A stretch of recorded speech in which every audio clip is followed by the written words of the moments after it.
Listening? Okay. Basically, there's this guy named William that moves from England to a town called Oregon with his wife and 3 kids. That meets this guy named Henry. And the two of them form a friendship and start a family diner and pizzeria called Fredbear's Family Diner. Now the money is tight, so to save on cash, Henry come up with these animatronic mascots that can be cranked up into work as suits. Seems pretty smart, right? Rhyme, dummy! See, if the spring locks get loose on these suits, they turn back to animatronics and crush the person in them. Anyway, getting ahead of myself here. Basically, this William guy's bad news. See, one day, Henry's dad at Charlie's having a birthday party at the diner. The other kids are mean though, and they lock her outside. What does William do when he sees this? A freaking drags her into the alley and kills her. That's what he does. Now, Henry built this safety puppet to watch over his dad, but the puppet was stuck inside a box when this was happening. When the puppet gets out, goes out to try and protect her, but it's raining, so the freaking animatronic breaks down too. So what happens is that Charlie's spirit actually inhabits the animatronic puppet. And buddy, that is just the tip of the iceberg. See, William's oldest son is a real face to his human son, Even. On Evan's birthday in 1983, go to the diner, and Henry actually shoves Even into Fredbear's mouth. Freaking crazy, right? So the spring locks fail and Fredbear chomps Evan's head, putting him into a command and killing him a few weeks later. This here is the breaking point for William. The guy starts putting on a spring bunny animatronic sword and using it to lure kids into the back room. Once he gets them back there, freaking kills them. He does this 5 times before getting caught. Thing is, though, nobody can find the body, so William gets let off the hook. As it turns out, hands the buddies inside the animatronics. Not Charlie, since her spirit is inside the puppet. She starts putting the kids' spirits into the animatronics they were stuffed in. So right now, the puppet, Chica the chicken, Bunny the bunny, Freddy Fazbear, Folks the Part 8, and Underskull and Freddy Fazbear, and original Fredbear all have the ghosts of children in them. After this missing children incident, William gets fired from his own company. That doesn't stop him though. His new soul company, After Robotics, to work for the sister company called Circus Baby's Pizza World. There, William starts making these robots that are designed to kill kids. Crazy, right? Well, as it turns out, William figured out how to be immortal. See, when kids die, they produce this material called remnant. You can basically use this remnant stuff to keep your soul inside of something. William figures this out after killing those first 5 kids, so now he starts trying to use it for his own good. Problem is, even though his youngest son is dead and his oldest son has moved out, William still has his daughter Elizabeth with him. William makes this really cool animatronic called Circus Baby who can dance, sing, make us scream, and do a whole bunch of other cool stuff. But his daughter Elizabeth gets too close to Baby, and her capturing mechanism activates. So now 2 of William's 3 kids are dead by his own hand. William pretty much loses it here.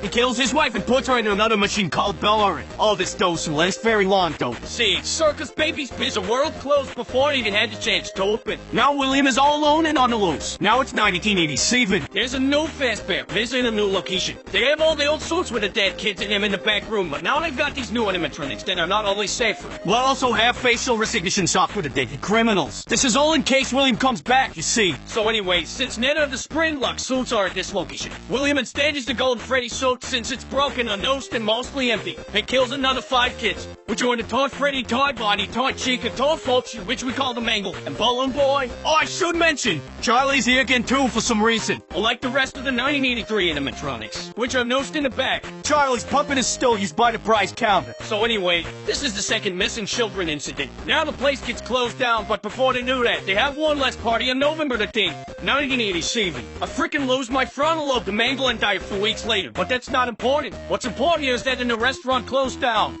So now it's sometime after 1987. William somehow gets a message out to his son Mitchell that his sister and mom are trapped inside some animatronics at the now closed down Circus Baby's Pizza World, and that he needs to set them free, since the whole building is automated. They think that he's an employee. So Mitchell works at the building for a week while the building is attempting to rip it, although he gets tricked by the animatronics into getting scooped. See, what happens is that, during the week, all the robots in the facility tear themselves apart and reform themselves into a dead mass called Inert. And it brings Mitchell to the scope where he gets injected with remnant. Then his organs get scoped out and introduce him as a skin sword to escape the facility. After the robots escape and Mitchell is reanimated as a walking corpse, he goes to find his father and then all the suffering. The first place he tries is the new Freddy Fazbear Pizza that opens in 1993. This reopening is the original location of Fredbear's Family Diner, and brings the original cast of Freddy, Fox, Chica, and Bonnie. They even refit Golden Freddy, but they never use him. Since Mitchell was blacklisted after getting his brother killed, he used a fake name, Mike Skimmett, to get a job at the no place. However, after a week of working, with all the animatronics trying to kill him, thinking that he's his father, he gets fired and the place shuts down. Mitchell wouldn't find William until 2023 with Fazbear Fright, but before that happens, we need to talk about what happened to William. See, William just come back to the original location and knows that the kids all live inside the animatronics, and he can't have that, so he goes to the building after it's being shut down to try and dismantle them. See, all Fazbear locations include a hidden room that is off the map and invisible to animatronics for storage. Also for spring lock, failing victims to bleed out and so that the children don't see. William hides in this room, coming out to dismantle the animatronics until he tears down all 5 of them. However, once he does this, the ghost manifests and attack William, forcing him to hide in the old spring bunny suit that's been rotting in the room since 1983. And puts it on and lets it down, but the spring locks fail and he gets crushed. Since William has been injecting himself with Remand for years, and come back to life after getting crushed inside his sword, doesn't have any will of his own, being locked in the room on 2023. In 2023, an amusement park opens up a scary attraction called Fazbear Fright, which was a bunch of old Fazbear artifacts from the old locations. As a horror attraction, they find this old spring bunny suit in a hidden room and transport him to Fazbear Fright, where Michael is working. This is the moment he's been waiting for. After a week of working at the location, Michael used the fall they're wearing in the building as an excuse to set fire to it, killing William once and for all and freeing the remaining trapped souls, who have also been haunting Michael for the week he was working there. Or so he thought. As it turns out, William survives the fire, rebuilds the parts of it that were destroyed with the leftover parts in the building, and escapes to kill some more. Now we have the puppet and William all off on their own in the whip. And it gets tired of Elizabeth controlling them, so they kick Elizabeth out. And she rebuilds herself as a new version of Baby. Now call it Scrap Baby. And then dons a new mask and calls themselves Molten Freddy, who also happens to have the spirits of the 5 children from the toy animatronics in it now. This is where Henry steps in. Once Henry learns of the suffering that has been happening, and develops a plan to bring all the animatronics back to one place so he can destroy and free them all, and creates an animatronic called Lefty, which is to capture his data. When Michael finds out about all this, he goes to the new fake misery and brings all of the animatronics back together. Once they are all there, Henry locks the building and burns it all down with himself, and Michael's still in it, freeing the remaining souls of Elizabeth, Charlie, William's wife, and the remaining children inside of Molten Freddy. After this, William's soul is sent to hell, where the souls of the children he daughter get to daughter him for all eternity. Or so they think.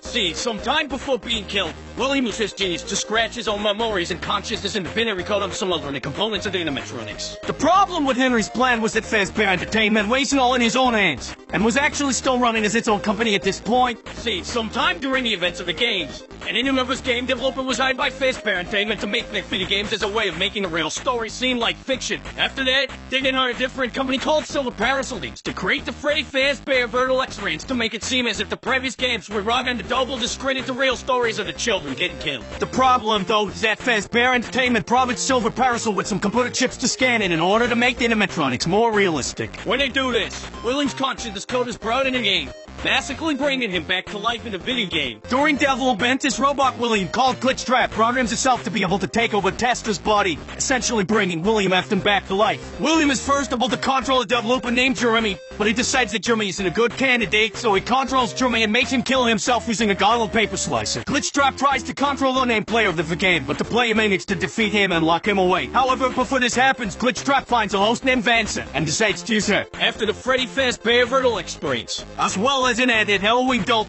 Fazbear Entertainment and commissioned the creation of a gin mall called the Fazbear Megapixelplex. During the time that the Megapixelplex was running, multiple animatronics were switched around and the tragedy started again. But before we go into the events that transpired there, we have to talk more about Vanessa and another individual known as Patient 46. Patient 46 to be a tech-savvy genius, but is also at the same time a chill. And how they are treated and referred to by the various topics that we hear their sessions from? Well, it's clear that Patient 46 and Vanessa to different people.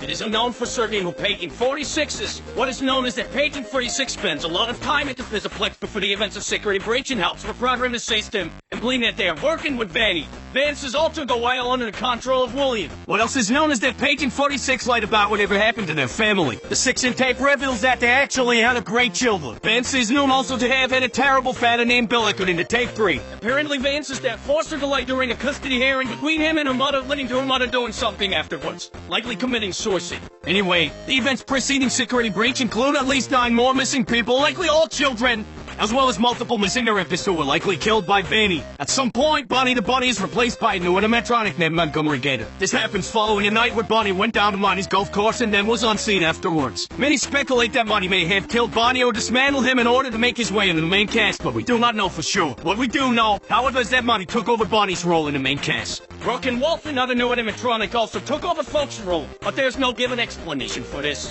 One night, After most of the animatronics had been reprogrammed, Glamrock Freddy, the newest version of Freddy Fazbear, malfunctions and shuts down on stage. When he wakes up, he learns that he was put in low power mode, likely freeing him from the reprogramming that Page 46 did to everyone else. Also, when he wakes up, a boy named Gregory reveals to have been hidden inside of his chest cavity. Gregory is a homeless orphan of unknown relation to anyone else during the infant's security breach. Some have speculated that Page in 46 is Gregory, but there seemed to be little difference between the two characters that conflict. Others believe that Gregory is an animatronic himself, as his hair and eyes are noticeably different events. And the book Tales from the Pizzaplex includes an animatronic that looks like a home and children, is about the same size as Gregory. What more, Gregory's vision seems to distort at times. His eyes are cameras that are receiving interference. However, none of this is known for sure. Gregory and Glamrock Freddy find out the mega Pizzaplex is built on top of the fake restaurant that was used to lure William Afton in years prior. And using Vance's body, locate William Afton's corpse and reanimate him inside of a wretched station stolen from the Pizzaplex. William Afton plans to control all of the animatronics in the Pizzaplex remotely and begin to kill children again. But Gregory and Freddy stop him. The last we see of William Afton is him being grabbed by the spirits of the recently killed 9 people inside of a large machine known as the Blob. The game canonically ends with Gregory and Freddy escaping the Pizzaplex and relaxing on a hell. It is likely that, with the destruction of the Pizzaplex, Vance is freed from Vanny, but we do not know for sure. And this is where our story ends for now. Eventually there will be more adult updates for Security Breach, but until that happens, this has been the end for 5 Nights at Freddy's Game Lore.